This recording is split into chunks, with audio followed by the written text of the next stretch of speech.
In this episode of Falmouth in Focus, we learn about some important steps to take to protect yourself from tick bites, check in with the College Light Opera Company as they wrap up their 2019 season, and look ahead to the 47th running of the new Balance Falmouth Road Race.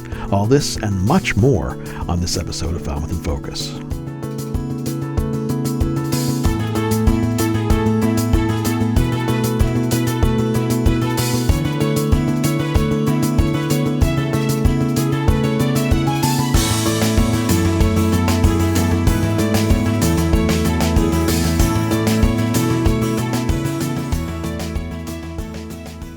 Hello and welcome to Falmouth in Focus, FCTV's current affairs program.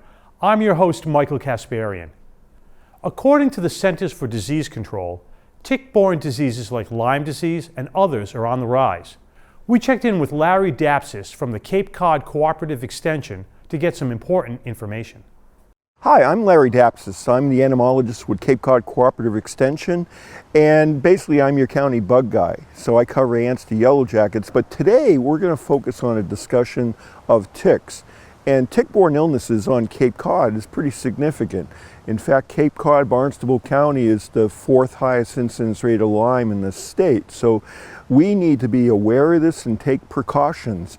And so where do we find these ticks? Well, look behind me.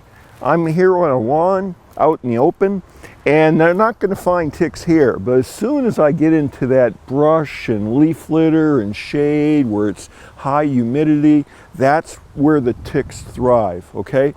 And basically tick season starts January 1st and goes to December 31st. So it's a season-long thing that we have to be aware of. The adult stage ticks basically come out in September, and they're with us until April into May. So the ticks are active even in winter. They make antifreeze. And then in the spring, say early May until mid to late August, we have the nymph stage tick of the deer tick. And that's significant because they are the size of a poppy seed. So this stage is most likely to elude a tick check, and that stage is responsible for 85% of all tick-borne diseases. Now those nymph stage ticks, they are down in leaf litter, okay? So the first place they attach to are your shoes. Those adult stage ticks that come out September, you might find them on vegetation up to a couple feet off the ground, okay? So you might find them attached to, your pant cuff or around your knee or a little bit higher. But if you find a tick on your head, it started down low and crawled up. They don't jump out of trees. So what do we do to protect ourselves? For my money, and based on experience, permethrin-treated clothing and footwear is the most effective tool in the box. And you can go to any garden center now and get this product. And you treat fabric and it'll keep its activity through 6 washings. And what I found is that permethrin isn't just a repellent. I found that in my research, if a tick has 60 seconds of contact time, that tick is guaranteed to die. We have to consider protecting our pets as well. Can animals carry ticks into a house? Sure. But when a deer tick is in a household environment, that's much lower ambient humidity. So that tick is going to die within a few hours. So if you have a tick attached to you, don't panic. You want to have just pointy tweezers available. Just grab that tick by the head as close to your skin as you can get it and gently pry straight up. And if you see something left behind, don't panic. That's only the beak of a mouth part, so it's no worse than, it's like a wood splinter. Hit it with a little Neosporin and it's going to dissolve in a couple days. Stay tick safe. The Cape Cod Cooperative Extension is an excellent resource for information on pest management and on the prevention and education of tick-borne illnesses. Their website address is capecodextension.org. Thanks to Andrew Richards for that story.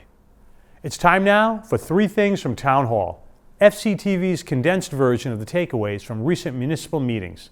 Selections are chosen based on community impact. The selectmen heard from the town's engineering consultant regarding the future of regional wastewater management in the Upper Cape. The consultant spoke about a possible treatment plant to be built on Joint Base Cape Cod to help with increasing the volume of wastewater needing to be treated in Falmouth and the surrounding towns. Just to make sure people are aware, when we're talking highly treated effluent, it's the kind of effluent that we've not put in water before in an outfall pipe. And it's not like what was done to Boston Harbor or what we considered into Vineyard Sound or Buzzards Bay 30 years ago. We're talking about water that isn't quite drinkable, but pretty darn close, right? Correct. Yeah, this would be similar water to what's treated at the Blacksmith Shop Road facility now. It's advanced treatment that has a filtration step and has very, very low nitrogen levels in it. The board also took up an issue brought forth to them by citizens living near an abandoned house on William Hollow Road. The discussion revolved around what to do with the property and the house itself. Options included raising the house for affordable housing units or restoring the house for future occupancy. The selectmen opted to hold off on a final decision to wait for more accurate information about cost and how to offset some of the costs the neighbors have endured over the years maintaining the infrastructure around the house and property. This is one of those wonderful opportunities where we don't have an easy one for the Board of Selectmen. In some sense, it's not a simple matter of do we like affordable housing or not like affordable housing. We're not objecting to a family living there. What we're really concerned about is we're paying now for the road and the power. Who's going to pay for it if another family comes in there? Is the town going to share in the responsibility for maintaining the road and the power and the poles and paying the people who take down the trees? I like the preservation. I like the fact that the neighborhood has come together and has made clear that, they're for affordable housing, and in fact, seem to say that they would welcome the preservation of this house. They have one concern, and that is the maintenance of the $30,000 over however many, 6 or 7 homes. And in a special meeting with the Board of Health, the selectmen heard a report from Cape Cod Mosquito Control. There have been mosquitoes caught that are testing positive for eastern equine encephalitis in Woods Hole and near Town Hall. To combat this potentially deadly disease, both boards opted to allow Cape Cod Mosquito Control to use trucks to spray a chemical into the air to destroy the adult mosquitoes carrying the disease in the areas affected.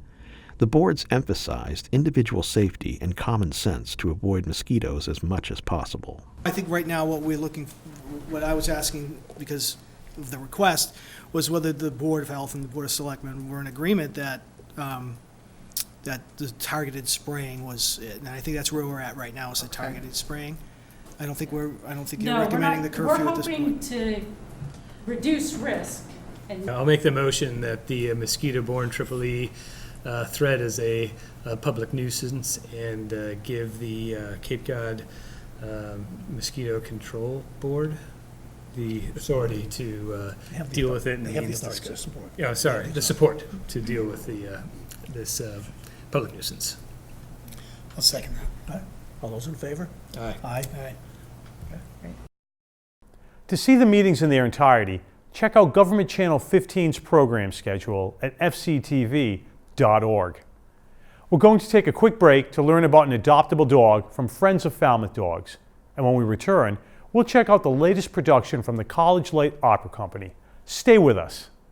Regan, a 6-year-old puggle, that's a pug beagle cross, has been having a great time with his foster mom and his foster brother, a German Shepherd. The family cat is another matter entirely, but he's learning to give her space. Regan loves humans. He plays fetch and loves to sit beside you chewing on a tennis ball. He even has a great parlor trick in which he carries 2 tennis balls in his mouth at the same time. He loves to play with sticks, chasing them and jumping up to grab them. He bonds quickly. We are working on his leash manners, as Regan tends to pull on the leash. He can also be protective of his toys if other dogs are present, but is quickly learning the out and leave it commands, which are really useful not only for dealing with toys, but other nuisances. He is a smart, eager-to-please dog who would fit in with any family looking for an energetic companion. Another plus is he doesn't howl. He can be seen by appointment. If you think Regan is perfect for your active family, please call Friends of Falmouth Dogs at 508-548-7742 to set up a time to meet him. Welcome back.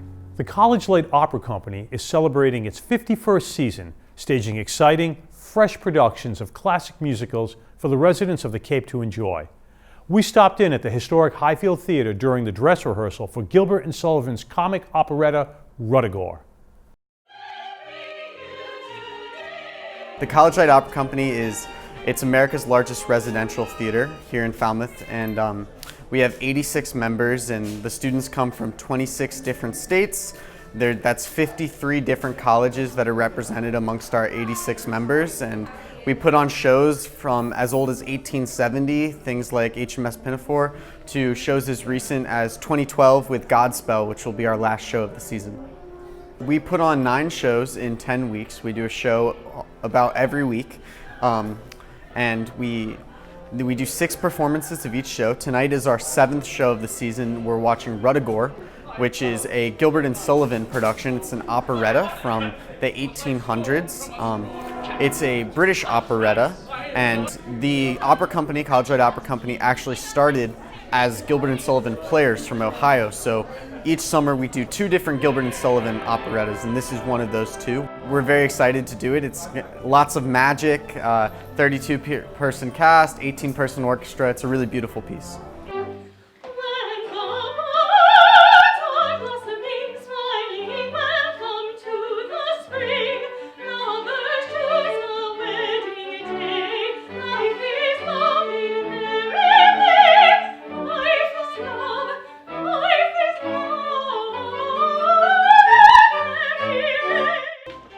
We have had actors go on to huge roles on Broadway.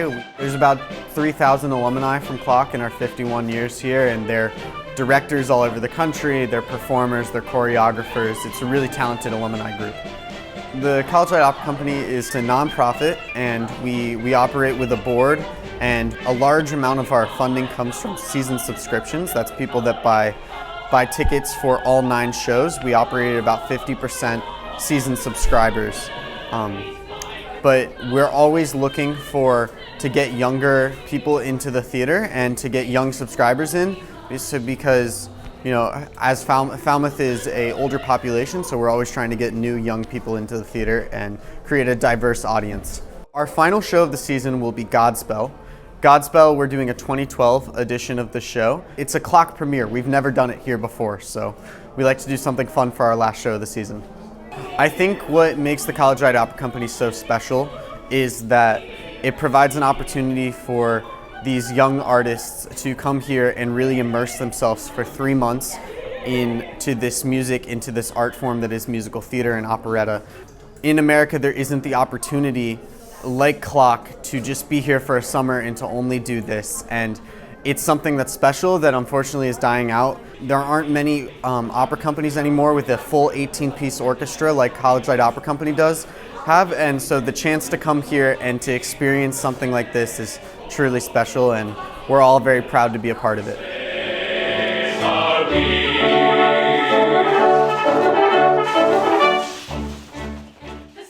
The College Light Opera Company is the largest resident theater company in the United States. For more information about future performances, check out their website at collegelightoperacompany.com. The Falmouth Commodores 2019 campaign was a successful one, at one point winning a historic 11 games in a row. But the dream season came to an unexpected end far too soon with a 5-3 loss against the Cotuit Kettleers in the second round of the Cape Cod League playoffs. Let's check in with the Commodores broadcast team for a wrap-up. Hello and welcome into Closing the Door, the Falmouth Commodores post-game show. Danny LaRose joined alongside Haley Blitch, and sadly for the Doors in 2019, this will be the final Closing the Door. They dropped Game 2 of the Western Division Final at the hands of the Cotuit Kettleers by a score of 5-3, and they lose this 3-game set in only 2 games here at Lowell Park. But at the end of the day, a legendary season for the Doors. Coach Trundy's 21st looked like it was going to be his first ring, but alas, it wasn't in the cards. Yeah, they always say that hashtag win it for Trundy, but really, we've heard it every year. The way that you win it for Trundy is that you play hard, you play respectful, and you play great baseball, and you do it out of respect for that man. Coach Trundy is the best coach on the Cape League, one of the best coaches in the country, in my opinion. Might be a little biased, but seriously, the Doors win it every year for Trundy, no matter what, if they have a ring or not. Doors couldn't get the ring this year, but they had as much fun as any team I have ever seen across any sport. They won a lot of games during the regular season. They were the best team on the Cape, the #1 seed heading into the playoffs. And Coach Trundy was proud, and standing by with our own Katie Florio is the man himself. Katie. Thanks, guys, and Coach. I know it stings now, but when you look back on this team, what will make you smile the most? Them. You know, and all the people, really. I mean, it was just such a special summer. You know, we had just a wonderful group of players, you know, not because I'm talking to one, but a wonderful group of interns, and obviously, you know, our coaching staff and all of the people that help run this organization. I mean, it's just a special place, and to be able to be part of it and experience that, you know, goes beyond words that I can describe. So, you know, it was just, like I said, an awesome summer. And I think, you know, once again, you know, what these kids, the players, accomplished, considering, you know, the circumstances that they had to play through and grind through, you know, with playing every single day, you know, with never a complaint, and really not only making the best of it, but becoming closer and becoming brothers. You know, it was just really, really special. The wins and losses will come and go, but what is one thing you want every player who just got on that bus to remember once they leave here this summer? Each other. You know, and I know they will. You know, I'm comforted by that. You know, I think, you know, like I said, the friendships that they made are lifelong. And, you know, it's really neat to be able to be part of that and just see them, you know, not only grow as players, but grow as people, and then most importantly, you know, grow into the friendships that they developed. I mean, it was just an awesome experience, and it was for me, and I think probably it was for them as well. At least that was my observation. And like I said, I really genuinely love these kids, and you know, that's going to be the worst part of this, you know, is not being able to be around them tomorrow. But you know, they're on to great things. Exactly. Thank you, Coach. From behalf of the entire media team, we just want to say thank you to your coaching staff, yourself, and all of the players for just being so welcoming and easy to work with. And I know I'm speaking for everyone when I say this, but this has truly been a great summer for all of us. Thanks to you guys. Thank you, Coach. Guys, back to you. Just it's speechless that we are here for the last time, but we thank you for everyone tuning in. We thank this team for all they have provided for us, the coaching staff, for making everything so great for all of us, and we hope we have been able to do that for them and for you, the viewer. So for the final time in 2019, so long, and go Doors. Go Doors. Go Doors. The Cotuit Kettleers went on to win the Cape Cod League Championship after upsetting our first-place Commodores, so we congratulate them and wish the Doors the best of luck in 2020. Thanks to the Commodores broadcast team for that report. The Falmouth Community Garden is well into its first growing season at its new location on Berry Patch Lane at Tony Andrews Farm. And FCTV stopped by for an update to see what's growing. Hi, my name is Peter Schilling, and I'm the president of the newly elected president of the Falmouth Community Garden Working Group. And all that means is I'm part of the group that since last year has helped make the transition from the old community garden at the service center on Gifford Street to the new garden spot where we are right now at the back of Tony Andrews Farm. And it is now, we had an official opening in June. It's now the Marina Andrews Falmouth Community Garden, named after the mother of the Andrews family. And I think it's 1.3 acres that we have here. And there are, I think we have 66 plots right now, and about 2/3 of those are active. We didn't get it in place really until April, for sure. And, you know, gardeners, you know, committed gardeners came out, and as you can see, the gardens, all these garden plots are very healthy. They're well tended. One of our commitments to the Andrews brothers is that we're going to keep it, you know, neat and in good order so it doesn't get overgrown. And you won't see anything overgrown here if you look. And people put down wood chips between the plots, and to manage it, we have a cover crop of buckwheat over to the right over there that was put in for some of the empty plots. There's a flower garden, you know, we have flower gardens. We actually have way in the back where those sunflowers are, we have a garden that's set up for pollinators, that's specifically designed to attract all the insects that are going to pollinate the garden. So this area right in front is the two plots that My fiance and I are working, and we have probably 40 tomato plants with 10 different varieties of tomatoes. But we have peas, we have tomatoes, we have leeks, we have onions, we have cucumbers, string beans, kale, and I've got some eggplants coming, but until we make that first batch of eggplant parmesan, I can't be sure that it's been a success. Yeah, I'm working on watering our cherry tomatoes, which have been producing great this year. I have some corn in the back, which I planted on a whim, and decided to plant that along with beans and squash. They call that the Three Sisters. Yellow squash has been producing great this year. We've got more than we needed. So I'll probably reduce the number of plants next year and make room for some bigger tomato plants. This is my first year at Falmouth Community Gardens, and also my first time ever planting corn. And I wasn't planning to. When I was planting the tomatoes and the cucumbers in the plot behind us, somebody offered me corn seeds. And it's been really exciting watching it grow. I've been sort of comparing it week by week with the farmer's corn. I tasted the first ear a couple of days ago, and it was delicious. Exciting accomplishment. This plot is going to be here basically in perpetuity. We have no lease. We're not going to get kicked off, so it will be here. It's a great location. We have space. And this is an organic garden. That's the other thing, too. Dirt, air, and water, and that's a good garden. And time. For more information about the garden, how to get your own plot, or how you can help, visit their website at falmouthcommunitygarden.org. Thanks to Andrew Richards for that report.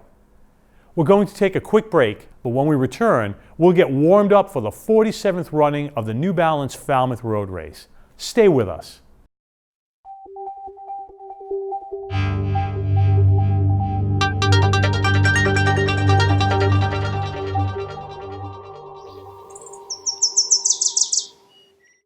Welcome back. The New Balance Falmouth Road Race weekend is upon us.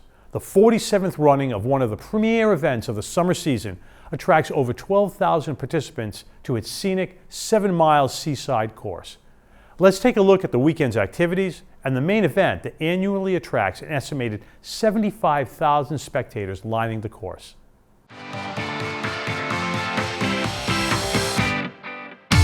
The New Balance Falmouth Road Race celebrated its start in 1973. And the spirit that makes the first Falmouth so special is still present today. From elites to first-timers, more than 12,000 participants gather in Woods Hole each year to run Falmouth. But the core of the experience will always be a fun run. Well, here at the Expo, we have a lot of sponsors and other exhibitors who are sampling their products or providing services, and it just creates an atmosphere for all the runners who have registered for the race. They're here to pick up their race bib number and their goodie bag. So it's just a great way to kick off the weekend for all the runners in terms of their level of excitement. And with all the exhibitors here and all the clinics that are going on, it's just it's a great weekend. This race, the New Balance Falmouth Road Race, really has it all.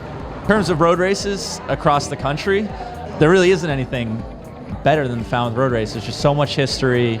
It's such a classic course, and it's one of those races that comes to mind for anyone who thinks of road racing. They think this is kind of the pinnacle in the country. Part of Spalding's mission is to advocate for improvement of quality of life for people with disabilities, and there's nothing that really speaks to that more than our adaptive sports commitments. And it's great to see people with all abilities, people in chairs, competing so well. What really brings me back is that I really, really do enjoy this race. This course has all my fundamentals that I need to become a stronger and faster racer. But it is a beautiful race.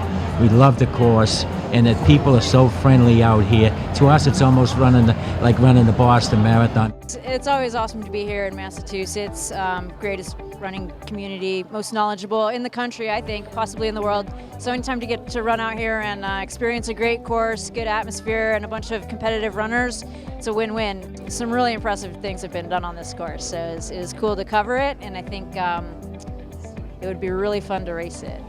I ran my first Falmouth in '78, and I have to say the feeling is the same. I mean, I remember being on the starting line in '78, and I'll go down there tomorrow and I'll have that same feeling that I had then. So yes, we've gotten a little bit bigger, we have a few more sponsors, but the feeling for me is the same. I mean, you run the course, the spectators are still out there cheering you on just like they did years ago. You know, in that respect, I don't feel a lot has changed.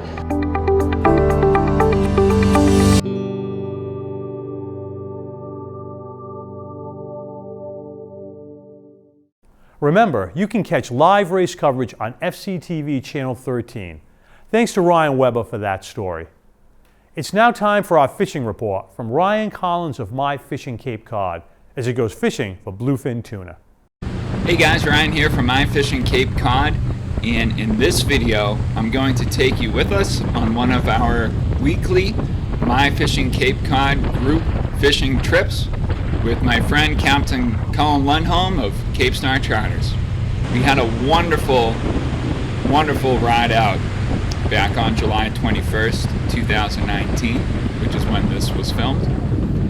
And our target species for this trip was giant bluefin tuna.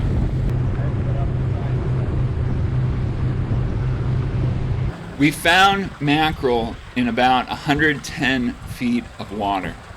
And a quick tip here, which you might notice, is we only kept the biggest mackerel. We threw back all the small ones, and Cullen really likes fishing the biggest mackerel possible.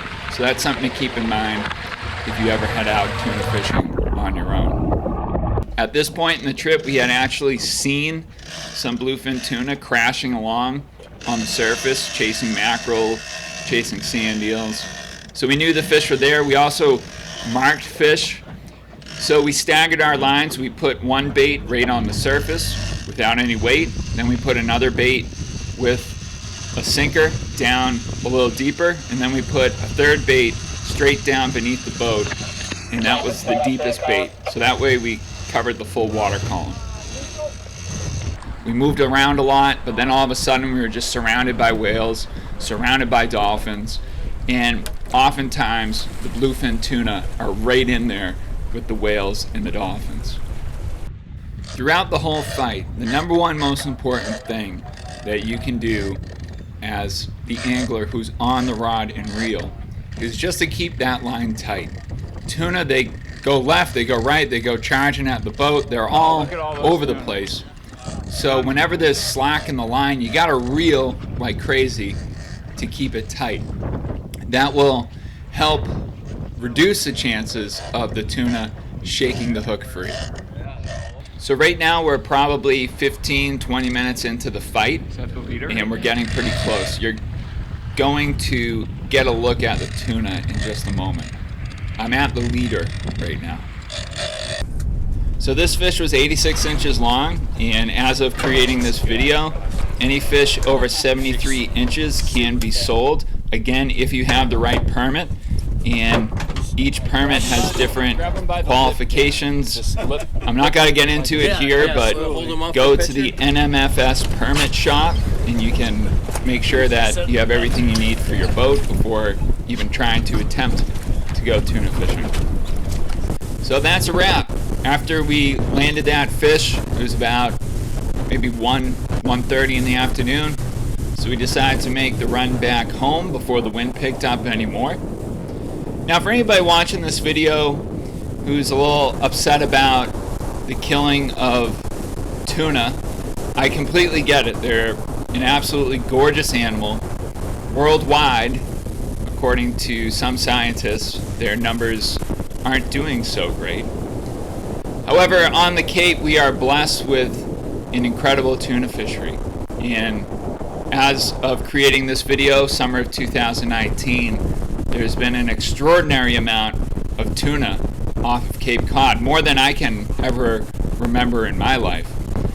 And the tuna fishery here in the States is very highly regulated.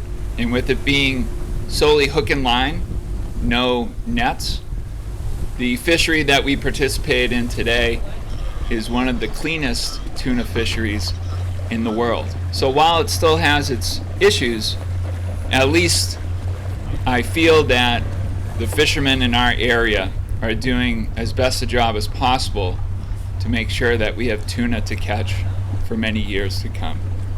Thank you very much for watching this video. Ryan here from myfishingcapecod.com. As always, tight lines and take care. Thanks to Ryan Collins of My Fishing Cape Cod for that report. FCTV wants you to know that television can be as easy as hitting record on your smartphone. We'd like to invite all Falmouth residents and visitors to share their slice of life with us. Email us your photos and videos or upload them to Facebook, Twitter, or Instagram using the hashtag MyFalmouth or Falmouth in Focus to be featured on the show. Thank you to our most recent contributors. We leave you now with the sights and sounds from the Rockin' Recovery event at Old Silver Beach. Thank you for watching Falmouth in Focus. We'll see you next time. Welcome to the concert for Recovery Without Walls. We're going to sing a song about taking your horse out on the boat, out in the ocean.